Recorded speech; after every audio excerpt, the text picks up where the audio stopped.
पाकिस्तान के हालात नाजुक तरीन दौर से गुज़र रहे हैं,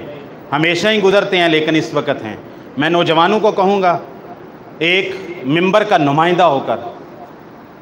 खुदा के लिए ये जो मज़हब को इस्तेमाल करके हमारे कुछ जज्बाती नौजवान, या मैं कहूँगा जज्बाती तबीयत रखने वाले उलमाए इज़ाम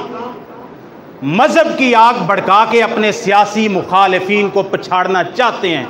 अल्लाह की कसम ये आग लग गई तो पाकिस्तान हनस्ता हुआ, ये जल जाएगा पाकिस्तान, जैसे कि इराक़ के अंदर हुआ, शाम के अंदर हुआ, यमन के अंदर हुआ और दूसरे ममालिक के अंदर हुआ। ये दूसरों के ऊपर फतवे लगाना, दूसरे को कादियानी करार देना, यहूदी करार देना और अपने आप को बेहतर मुसलमान कहना, आपको कोई इख्तियार नहीं। किसी के ऊपर फर्द जुर्म आयद करना काजी का काम है और उलमा की लजना का काम है। किसी एक मुअय्यन बड़े से बड़े आलिम की भी ये जुर्रत नहीं है कि किसी के ऊपर किसी को काफिर करार दे, मुर्तद करार दे, या गुस्ताखे तौहीने मजहब का मुर्तकिब करार दे, या तौहीने रिसालत का नाउज़ुबिल्लाह मुर्तकिब करार दे। ये आग है, इस आग में ना खेलें और लोगों को इस आग के अंदर ना झुलसाएं, बल्कि लोगों को अमन का दर्स दें और इस्लामी कवानीन को मजबूत करें, ताकि अगर कोई जुर्म ऐसा करता है तो इस्लामी कवानीन पाकिस्तान के अंदर उसको पकड़ सकें।